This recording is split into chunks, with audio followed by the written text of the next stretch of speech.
એટલે કલેક્ટર એક મૂલ્યાંકનકારને લાવશે, કલેક્ટર તરફથી એક મૂલ્યાંકનકાર, કંપની તરફથી એક મૂલ્યાંકનકાર, ખેડૂત તરફથી એક મૂલ્યાંકનકાર, ત્રણેય પોતપોતાના મૂલ્યાંકનકાર પાસેથી ખેડૂતની થાંભલો નાખવા વાળી જે જમીન છે એમાં માર્કેટ વેલ્યુ કેટલી થાય એ લખીને ત્રણેય કમિટીને આપવાનું. કમિટીએ કોઈ પણ 2 કવર ખોલવાના ને એમાં જે સૌથી ઓછો ભાવ હોય એ આપવાનો. તો શું થાય આનો અર્થ?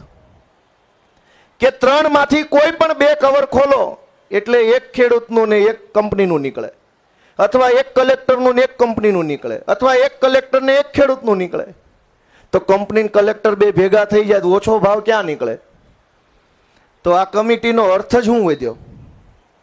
કેવા કેવા લોકો, મેં નહોતું કીધું ગાંધીનગરની ટાંકી પર ચડી ગયા છે, કીધું તું કે કેવા કેવા ક્યાં ક્યાં ચડી ગયા છે, અને ન્યા બેઠા બેઠા નિર્ણય લે છે કે તમને વળતર કેમ મળશે. પણ હજુય મુદ્દો વળતર નથી, એના કરતા આગળ મુદ્દો સમજો કે ધારો કે તમારા મકાનમાં 4 ઓરડાઓ હોય, એ 4 પૈકી એક ઓરડામાં ગોપાલભાઈ આવ્યા કે મને ખાટલો મૂકવા દો અને ખાટલાનું વળતર આપું 1 લાખ. તમે કીધું 1 લાખ નહીં, સરકાર વચ્ચે પડી 2. ગોપાલભાઈએ તમને આપ્યા 2 લાખ. એક ઓરડામાં ગોપાલભાઈનો ખાટલો આજીવન. 2 લાખમાં તમારા 4 ઓરડા પૈકીના એક ઓરડામાં ગોપાલભાઈનો આજીવન ખાટલો મૂક્યો તો તમારી પાસે આજીવન ઓરડા કેટલા વધ્યા? તેના કરતા ભાડે જો સસ્તું પડે કે આજીવનમાં આપો સસ્તું પડે?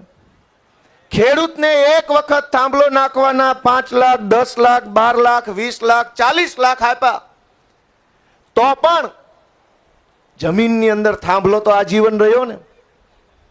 હવે એક વખત પૈસાના આજીવન માલ વાપરવાનો, આવું ક્યાં હોય?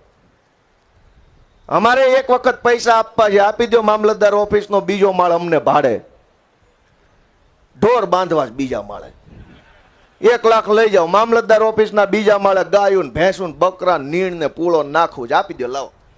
આપી દેશો? કલેક્ટર ઓફિસના 3જા માળે અમારે રેસ્ટોરન્ટ ખોલવું છે, આપી દો અમને ભાડે, હાલો ગેસ્ટ હાઉસ ખોલવું છે. જે લોકો કલેક્ટર ઓફિસે કામ કરાવવા આવે ને એક ધકે કામ ન થાય ને રાત રોકાવું હોય 3જા માળે હોટલ ગોપાલભાઈ ઇટાલિયાની, આપશે ભાડે?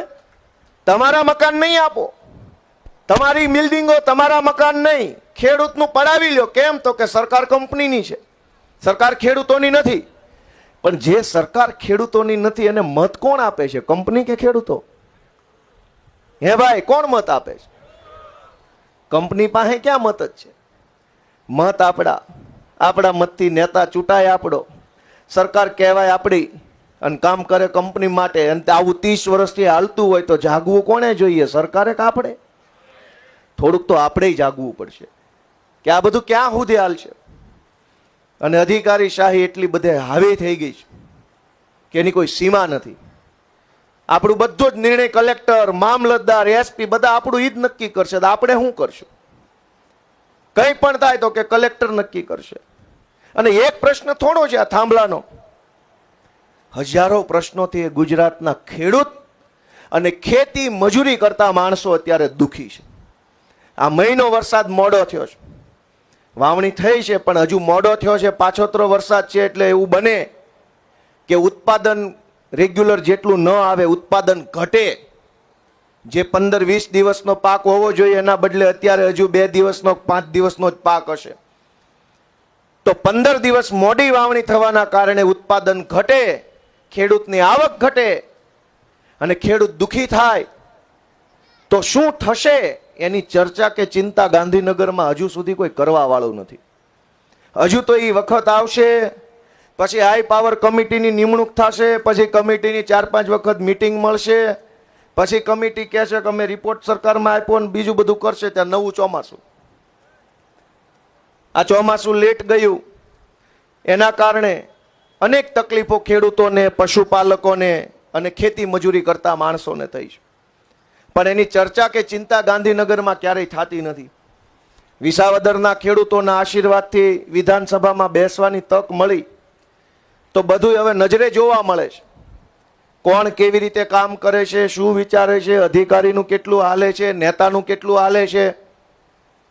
હવે અધિકારીએ કોપી પેસ્ટ કરી અને જૂનો પરિપત્ર સરકારને પકડાઈ દીધો અને સરકારના મંત્રી આવીને વાંચી ગયા. કોઈને ખબર નથી કે આ તો ઈનું જૂનું જૂનું છે. અને અખબારના ઐતિહાસિક બહુ સરસ નિર્ણય, ખેડૂતો ખુશખુશાલ. મારે એક ખાલી સૂચન આપવું છે આ ઉપવાસ છાવણીના માધ્યમથી કે જે ભાજપના નેતાઓને, કાર્યકર્તાઓને, પેજ પ્રમુખોને, તાલુકા જિલ્લા પંચાયતના નેતાઓને એમ લાગતું હોય કે આ સરકારે જે નવો પરિપત્ર ખેડૂતોનો કર્યો છે એમાં બહુ વળતર મળે છે, તો તમારા બધાને જમીન ઉપર થાંભલા નખાઈ દો. અમારે નથી નખાવા. ભાજપવાળા ફોર્મ ભરી દે, થાંભલો આવે તો અમારામાં જ નાખવો. સરકારી યોજના આવે તો કોઈનો વારો નહીં આવવા દે. સબસિડીમાં ટ્રેક્ટર આવતો હોય, ગામમાં કોઈને ન ખબર હોય, પેજ પ્રમુખને એકને જ ખબર હોય ને એને જ લાગે. પીએમ આવાસનું મકાન હોય તો ભાજપવાળાને જ લાગે. સરકારી તગારું આવે સબસિડી વાળું તો ભાજપવાળાને લાગે. આ ખેડૂત પર ગમે એટલી અરજી કરો ભાજપવાળાને જ લાગે. થાંભલો આવે તો આપણા ભાગમાં આવે અને બાકી બધી યોજના ભાજપવાળાને. ગામમાં કંઈ પણ સારી યોજના સરકારની આવે એનો બધોય લાભ ભાજપવાળા લઈ જાય છે. થાંભલા એનામાં નાખો ને, ભાજપવાળાનું એની પાસે લિસ્ટ છે પેજ પ્રમુખનું, બધાને બોલાવી લ્યો, એના સર્વે નંબરો કમલમ કાર્યાલય ભેગા કરી લ્યો અને આ બાજુ અદાણીની, અંબાણીની બધી કંપનીઓને બોલાવીને કહી દો કે આટલા સર્વે નંબરમાં થાંભલો નાખો એટલે પૈસા ઘરમાં ને ઘરમાં રહે. અમારે નથી જોતા. કાંઈ એવું નથી કરતા. ન કરવું જોઈએ. ગામો ગામ પેજ પ્રમુખ છે, ગામો ગામ સર્વે નંબરો છે, ગામો ગામ ભાજપના માણસો છે. નક્કી જ કરવાનું ભાજપનો માણસ હોય તો જ થાંભલો નાખો અને એને જ બધો લાભ આપી દો. આ પોલિસી 2 ગણું વળતર ને એક સાથે રૂપિયા ફરતે 1 મીટરની બીજી ત્રીજા બધું લઈ જ જાઓ. કેમ એવું નહીં? સરકારી યોજનાનો લાભ લેવાનો હોય. ગૌશાળામાં ગાયો દીઠ 30 રૂપિયા આવે છે. એમાંય તે જે ખરા દિલથી ગાયોની સેવા કરતા હોય ને એની ગૌશાળામાં ન આવે. ભાજપવાળાની ગૌશાળામાં બાંધી હોય 5 ગાયો, ચોપડે હોય 4000 ગાયો અને સબસિડી બધી લઈ જાઓ. તો થાંભલો ત્યાં નાખો ને. તમારે બધી જ સરકારી યોજનાનો લાભ લેવો હોય તો ભાજપવાળાને થાંભલો નાખવો હોય તો નિર્દોષ ખેડૂત. કયો ભાઈ આ વાત વ્યાજબી છે કે ગેરવ્યાજબી? કોને કોને વ્યાજબી લાગે કયો તો ખરા. જરાક આપણે ગુજરાતના ખેડૂતો સુધી આ વાત પહોંચાડવી પડશે કે હવે આપણે બધા જાગૃત થવાની બહુ જરૂર છે. દોસ્તો, આમ આદમી પાર્ટી ગુજરાતમાં લાંબા સમયથી સંઘર્ષ કરી રહી છે.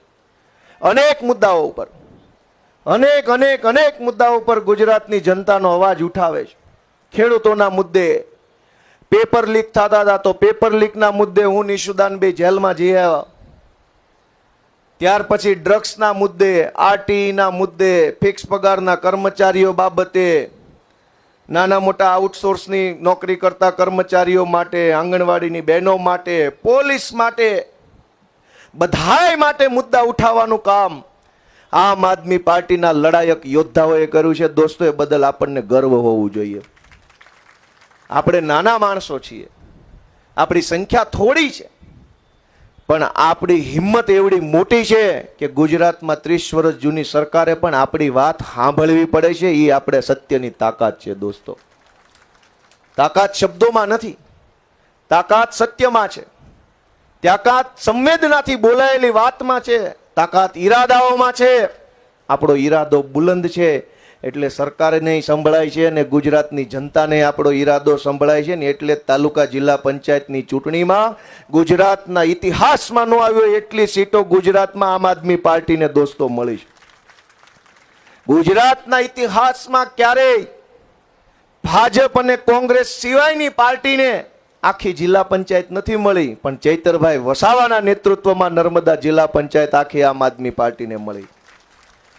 ગુજરાતના ઇતિહાસમાં ક્યારેય ભાજપ કે કોંગ્રેસ સિવાયની પાર્ટીને તાલુકા પંચાયતની સત્તા નથી મળી, પણ ઈશુદાનભાઈ અને મનોજભાઈના નેતૃત્વમાં 15 જેટલી તાલુકા પંચાયતોની અંદર આમ આદમી પાર્ટીને સત્તા મળી.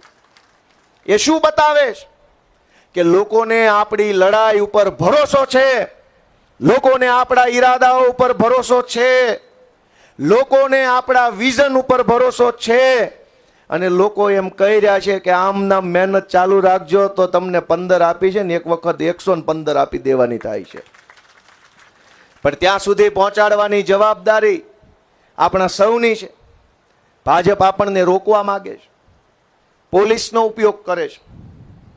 ભલે કરે, કાંઈ વાંધો નહીં ભાઈ. કાયદામાં, કલમમાં, જેલમાં, દંડામાં, એમાં બધામાં તાકાત હોત, લોકોની શક્તિ કરતાં મોટી શક્તિ જો પોલીસના દંડામાં હોત તો દેશમાં આઝાદી જ ક્યાં આવવા નથી. દંડા તો અંગ્રેજોની પોલીસના હાથમાં હતા અને એ ના પાડતા હતા કે આઝાદી નહીં આવવા દઈએ ને મારતા હતા, પણ તોય આઝાદી તો આવી અને 75 વર્ષની થઈ ગઈ. દંડાના દમ પર ક્યારેય ક્રાંતિ રોકાવાની નથી. કેમ કે શક્તિ ક્યાં છે? દંડામાં નહીં, શક્તિ પેનમાં નહીં, શક્તિ માણસના ઈરાદાઓમાં હોય છે. આપણો ઈરાદો એ છે કે ગુજરાતને ભાજપની ગુલામીમાંથી મુક્ત કરાવવાનો છે. આપણો ઈરાદો એ છે કે ગુજરાતના ખેડૂતોને ટેકાનો પૂરતો ભાવ મળે, સારું ખાતર, સારું બિયારણ, સારી દવા, સારા ખેત પેદાશ મળે અને તંદુરસ્ત ગુજરાતનું નિર્માણ થાય. એ ઈરાદો આપણો છે અને આપણો ઈરાદો સારો છે એટલે ઈશ્વર પણ આપણને મદદ કરે છે. તમે જોવો કે આપણી પાસે પૈસા નથી, કાંઈ એવા કોઈ અહીં અબજોપતિ, કરોડપતિ કે એવા માણા નથી. હાવ એમના મફતમાં તે આપણે કામ કરીએ છીએ તો લોકોના આશીર્વાદ કેવડા મળે છે. આ તાલુકા જિલ્લા પંચાયતની ચૂંટણીમાં જુઓ, કરોડો રૂપિયા ખર્ચનારા ભાજપના, કોંગ્રેસના નેતાઓ હારી ગયા અને હાવ એમના હાથ જોડતા હતા ને એ આપણા આમ આદમી પાર્ટીના ઉમેદવાર જીતી ગયા. દોસ્તો, ખાલી હાથ જોડ્યા કે અમારા ઈરાદાઓ સારા છે, નિયત હારી છે, અમને આશીર્વાદ આપશો તો અમે જનતાનું કામ કરશું. માત્ર એવો એક સંદેશ આપવાથી લોકોએ આપણને આશીર્વાદ આપ્યા. મિત્રો, મારી આપ સૌને એક વિનંતી છે કે આગળની લડાઈ બહુ લાંબી છે. 30 વર્ષથી મલાઈ ખાધી છે ભાજપના માણસોએ. આશા નથી, છોડશે નહીં. રોજ જાગીને કરોડો રૂપિયા ખાવા મળતા હોય એ આશા નથી, છોડવાના નથી. પણ આપણે તે હવે આશા નથી, એને છોડવાના નથી. આપણે લડાઈ મજબૂત લડવાની તૈયારી કરી લેવાની. દોસ્તો, આપણને જેલમાં પૂરવાની બીક બતાવે છે. ચૈતરભાઈને બિલકુલ ખોટા ગુનામાં જેલમાં પૂર્યા છે.